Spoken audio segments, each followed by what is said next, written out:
आइए, आपका स्वागत है बिहार टॉपर्स के एक और नए वीडियो में।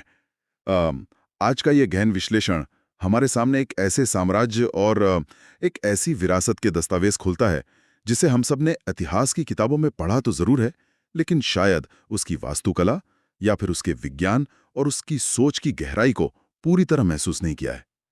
हम बात कर रहे हैं बिहार की। मगध की इस पूरी कहानी को अगर हम एक बड़े परिदृश्य में रखकर देखें तो ये बात बहुत स्पष्ट हो जाती है कि ये क्षेत्र केवल सत्ता संघर्ष की भूमि कभी नहीं रहा। जिन शोध और दस्तावेजों का हम आज विश्लेषण कर रहे हैं वो ये साबित करते हैं कि मगध दुनिया के पहले विश्वविद्यालयों की जन्मस्थली था। और यहाँ जो सबसे दिलचस्प बात उभर कर आती है वो है इसका बहुलवादी चरित्र। मतलब ये एक ऐसा अनूठा संगम था जहां बौद्ध, जैन, हिंदू और सिख धर्मों की दार्शनिक धाराएं एक साथ बह रही थीं। एकदम सही। इतिहास में ऐसे बहुत कम उदाहरण मिलते हैं जहां आध्यात्मिकता और अकादमिक ज्ञान ने इतने गहरे स्तर पर एक दूसरे को पोषित किया हो। बिल्कुल। इस जमीन ने सहिष्णुता और बौद्धिक विमर्श का जो ढांचा खड़ा किया वो आज की आधुनिक दुनिया के लिए भी एक बहुत बड़ा केस स्टडी है। चलिए इसी अकादमिक ज्ञान के ढांचे को थोड़ा विस्तार से समझते हैं। मैंने जो शोध पढ़े हैं उनमें ज्ञान के इन प्राचीन मंदिरों, विशेष रूप से नालंदा और विक्रमशिला महाविहार के पैमाने को देखकर कोई भी हैरान रह जाएगा। जी, उसका स्केल तो सच में विशाल था। हम 5वीं शताब्दी की बात कर रहे हैं जब गुप्त सम्राट कुमारगुप्त प्रथम ने नालंदा की नींव रखी थी। और ये कोई क्षेत्रीय पाठशाला नहीं थी, ये एक ऐसा अंतर्राष्ट्रीय परिसर था जहां कोरिया, जापान, चीन और तुर्की जैसे दूर दराज के देशों से 10,000 से अधिक छात्र शिक्षा ग्रहण करने आते थे। और इतने बड़े पैमाने पर छात्रों के रहने, खाने और पढ़ने की व्यवस्था करना, वो भी उस युग में अपने आप में एक बहुत बड़ा प्रशासनिक चमत्कार है। हाँ, मतलब आज के समय में भी 10,000 छात्रों का कैंपस मैनेज करना मुश्किल होता है। बिल्कुल। और इस प्रशासनिक चमत्कार के साथ साथ इसका जो अकादमिक बुनियादी ढांचा था वो और भी ज्यादा विस्मयकारी था। यहाँ जो सबसे दिलचस्प बात है वो ये कि नालंदा केवल लाल ईंटों से बनी कुछ इमारतों का समूह नहीं था। इसके पुस्तकालय क्षेत्र को धर्मगंज कहा जाता था। धर्मगंज, हाँ, मैंने इसके बारे में पढ़ा है। जी, और ये 3 विशाल इमारतों में बटा था: रत्नसागर, रत्नरंजक और रत्नोदिधि। दस्तावेजों के अनुसार रत्नोदिधि 9 मंजिल की एक इमारत थी। 9 मंजिल? वो भी 5वीं शताब्दी में? हाँ, जरा कल्पना कीजिए, 5वीं शताब्दी में बिना किसी आधुनिक क्रेन या स्टील के ढांचे के 9 मंजिला ऊंची इमारत खड़ी करना वास्तुकला और इंजीनियरिंग की कितनी गहरी समझ की मांग करता है। कमाल की बात है। यहाँ की जल निकासी प्रणाली इतनी उन्नत थी कि बारिश का पानी कभी परिसर में रुकता नहीं था। आर्यभट्ट और नागार्जुन जैसे विद्वान यहीं से जुड़े थे। और चीनी यात्री ह्वेनसांग ने यहाँ के विशाल व्याख्यान कक्षों का जो विस्तृत वर्णन किया है, वही कारण है कि 2016 में इसे यूनेस्को विश्व धरोहर का दर्जा दिया गया। शिक्षा के इसी अंतर्राष्ट्रीय स्तर की जब हम बात करते हैं तो विक्रमशिला विश्वविद्यालय का डिजाइन एक अलग ही तरह की कहानी कहता है। बिल्कुल, वो 8वीं और 9वीं शताब्दी का समय था। हाँ, पाल राजा धर्मपाल द्वारा भागलपुर के अंतीचक गांव में स्थापित ये केंद्र वज्रयान यानी तांत्रिक बौद्ध धर्म का सबसे बड़ा गढ़ था। लेकिन विक्रमशिला के बारे में जो बात मुझे सबसे ज्यादा सोचने पर मजबूर करती है वो है उनकी प्रवेश प्रक्रिया। मैंने पढ़ा कि इस विश्वविद्यालय में 6 मुख्य प्रवेश द्वार थे और हर द्वार पर एक द्वार पंडित नियुक्त होता था। द्वार पंडित की वो व्यवस्था आधुनिक समय की सबसे कठिन प्रवेश परीक्षाओं जैसी ही थी। अंदर जाने से पहले छात्रों को दर्शनशास्त्र, तर्कशास्त्र और व्याकरण से जुड़े बेहद जटिल सवालों का सामना करना पड़ता था। मतलब एक तरह का एंट्रेंस इंटरव्यू? जी बिल्कुल। अगर छात्र उन सवालों का सटीक जवाब नहीं दे पाता तो उसे प्रवेश नहीं मिलता था। ये एक तरह का अत्यंत कड़ा पीयर रिव्यू या फिल्टरिंग सिस्टम था।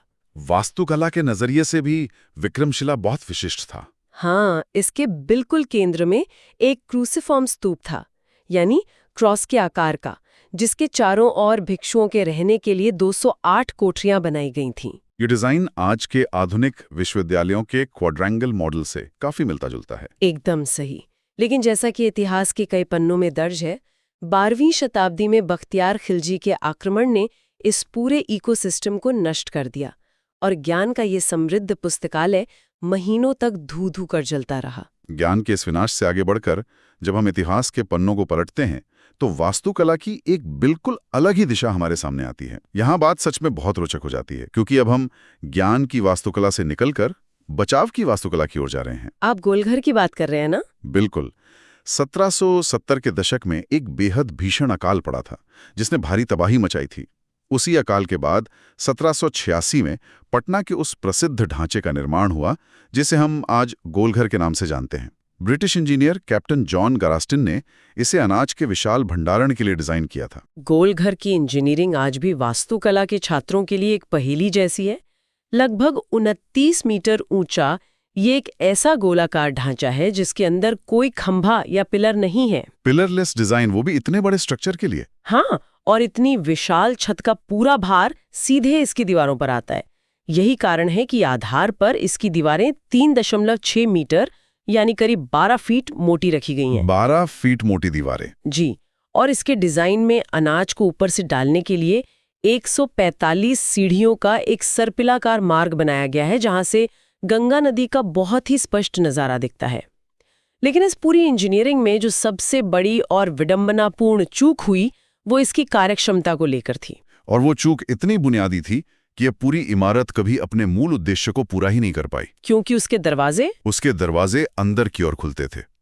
अब अगर हम अनाज के भंडारण के भौतिक विज्ञान को समझें तो हजारों टन अनाज एक तरल पदार्थ की तरह व्यवहार करता है। बिल्कुल, वो बाहर की तरफ प्रेशर डालता है। हाँ, वो दीवारों और दरवाजों पर बाहर की तरफ भारी दबाव डालता है।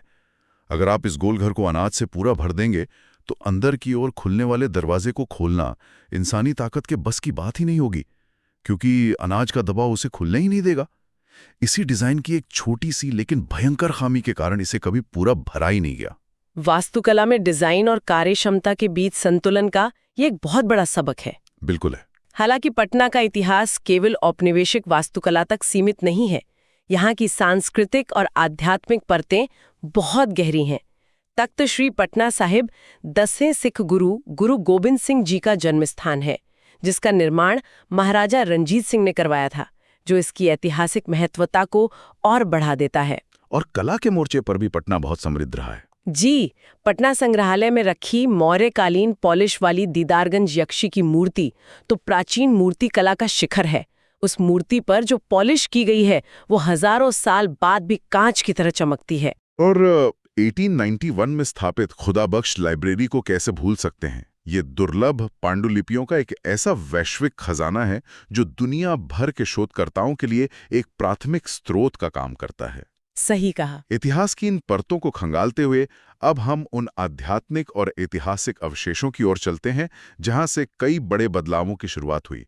चलिए बोध गया के महाबोधि मंदिर से इस नए अध्याय को खोलते हैं। जी, महाबोधि मंदिर। ये यूनेस्को विश्व धरोहर स्थल सिर्फ एक मंदिर नहीं है, ये बौद्ध धर्म का वो ऊपरी केंद्र है जहां भगवान बुद्ध को ज्ञान प्राप्त हुआ था। इसके शोध साहित्य को पढ़ते हुए जो चीज सबसे ज्यादा ध्यान खींचती है वो है इसकी वास्तुकला और इतिहास का विकास।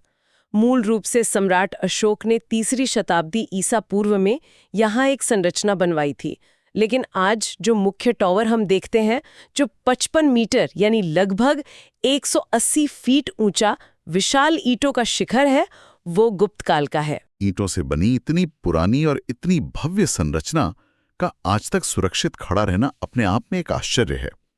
ये ईंटों से बना सबसे पुराना बौद्ध मंदिर है ना? बिल्कुल।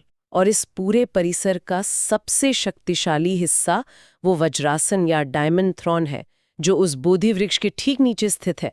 वास्तुकला के लिहाज से इसके चारों ओर शुंग काल में बनाई गई पत्थर की जो रेलिंग है वो इस जगह की प्राचीनता को और भी प्रामाणिक बनाती है। और इसी आध्यात्मिक भूगोल में गया के विष्णुपद मंदिर का भी एक बहुत ही विशिष्ट स्थान है। जी, फल्गु नदी के किनारे। हाँ, फल्गु नदी के किनारे स्थित ये मंदिर, जहाँ पितृपक्ष में पिंडदान होता है, इसे 1787 में रानी अहिल्याबाई होलकर ने बनवाया था। इसके केंद्र में 40 सेंटीमीटर लंबे भगवान विष्णु के पद चिन्ह हैं। इन आध्यात्मिक स्थानों से थोड़ा ही दूर है मगध साम्राज्य की पहली राजधानी राजगीर, जिसे प्राचीन काल में गिरिब्रज कहा जाता था। बिल्कुल, राजगीर यानी राजाओं का शहर। अगर हम इसको बड़े पैमाने पर देखें तो राजगीर की भौगोलिक स्थिति उसे प्राकृतिक रूप से चारों ओर से पहाड़ियों से घेरकर एक अभेद्य किले में बदल देती थी। लेकिन अपनी सुरक्षा को और मजबूत करने के लिए वहां जो 40 किलोमीटर लंबी दीवार बनाई गई थी, उसकी इंजीनियरिंग के बारे में जानकर कोई भी स्तब्ध रह जाएगा। आप उस साइक्लोपियन वॉल की बात कर रही हैं ना? हाँ, साइक्लोपियन वॉल विशालकाय पत्थरों को बिना किसी सीमेंट या गारे के आपस में फंसा कर बनाया गया था।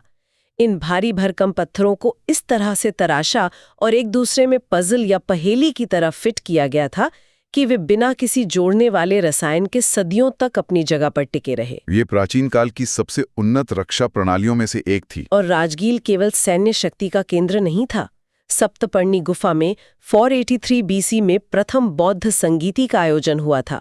वहां मौर्यकालीन सोन भंडार की गुफाएं हैं और मणियार मठ है, जो विशेष रूप से सर्प पूजा के लिए समर्पित है।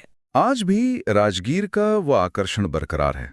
रत्नागिरी पहाड़ी पर जापान के सहयोग से बना विश्व शांति स्तूप हो या पहाड़ी के ऊपर जाने के लिए देश का सबसे पुराना रोपवे हो, और वो औषधीय गुणों वाला ब्रह्मकुंड जो एक गर्मजल कुंड है, वो भी तो है। बिल्कुल, ये शहर इतिहास और वर्तमान का एक बहुत सुंदर पुल है, और इसी कड़ी में पावापुरी का उल्लेख करना भी जरूरी है। हाँ, पावापुरी जो नालंदा में है, भगवान महावीर का निर्वाण स्थल। वहां कमल के तालाब के बीच में सुंदर संगमरमर का जल मंदिर बना है, जो देखने में बेहद शांत और खूबसूरत लगता है। चलिए इन संरचनाओं के निर्माण विज्ञान को थोड़ा और गहराई से समझते हैं। अभी तक हमने ईंटों और पत्थरों को जोड़कर बनाई गई इमारतों की बात की है जी, लेकिन जहानाबाद में जो बराबर की गुफाएं हैं, वो रॉक कट वास्तुकला का बेजोड़ नमूना है। चलिए इसको थोड़ा विस्तार से समझते हैं। ये भारत की सबसे पुरानी रॉकेट गुफाएं हैं ना? हाँ, सम्राट अशोक और दशरथ द्वारा निर्मित। बिल्कुल, पूरी की पूरी पहाड़ी चट्टान को काटकर बनाने की कला का ये भारत का सबसे पुराना उदाहरण है। इन गुफाओं में ध्वनि विज्ञान का ऐसा सटीक इस्तेमाल किया गया है जो आज के इंजीनियरों को भी सोचने पर मजबूर कर दे। बराबर की गुफाओं के बारे में पढ़ते हुए जो बात मुझे सबसे ज्यादा हैरान कर गई, वो था उनका ये ध्वनि विज्ञान और उनकी पॉलिश का रहस्य। वो मौर्यकालीन पॉलिश। हाँ, कठोर ग्रेनाइट पत्थर को इस तरह तराशा गया है और उस पर वो पॉलिश की गई है जिसकी सतह आज भी कांच की तरह चमकती है। इसके डिजाइन में दीवारों को ऐसा घुमावदार आकार दिया गया है कि अंदर कोई भी आवाज कई सेकंड तक एक अद्भुत इको इफेक्ट के साथ गूंजती रहती है। विशेषज्ञों का मानना है कि ये गूंज कोई संयोग नहीं है, बल्कि इसे सोच समझकर डिजाइन किया गया था। प्राचीन काल में ग्रेनाइट जैसी कठोर चट्टान को बिना आधुनिक लेजर या ड्रिलिंग मशीन के इतनी सटीकता से काटना और फिर उसे शीशे जैसा चमका देना उस समय के उच्च कोटि के उपकरण विज्ञान को दर्शाता है। ये सच में एक इंजीनियरिंग का चमत्कार है। अब प्राचीन काल की इस वास्तुकला की भव्यता से निकलकर अगर हम सासाराम की ओर आएं, तो वहां रोहतास में वास्तुकला का एक और बहुत बड़ा मानक स्थापित हुआ। आप शेरशाह सूरी के मकबरे की बात कर रहे हैं? जी, शेरशाह सूरी का मकबरा। इसे अक्सर भारत का दूसरा ताजमहल कहा जाता है। और ये तुलना कोई अतिशयोक्ति नहीं है। बिल्कुल नहीं। इस मकबरे का डिजाइन बहुत ही महत्वाकांक्षी है। इसके मुख्य वास्तुकार मीर मोहम्मद अलीवाल खान थे। उन्होंने एक कृत्रिम झील के बिल्कुल बीचों बीच इस अष्टकोणीय यानी ऑक्टागोनल योजना पर विशाल मकबरे का निर्माण किया। इंडो इस्लामिक वास्तुकला का ये बेहतरीन उदाहरण लाल बलुआ पत्थर से बना है।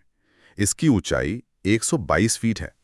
पानी के बीचों बीच इतनी भारी पत्थर की संरचना खड़ी करना और ये सुनिश्चित करना कि वो सदियों तक धंसे नहीं, ये नींव की इंजीनियरिंग का एक बहुत बड़ा मास्टर क्लास है। और सासाराम के ही पास सोन नदी की घाटी में रोहतासगढ़ किला भी स्थित है, जो प्राचीन भारत के सबसे विशाल और मजबूत किलों में गिना जाता है।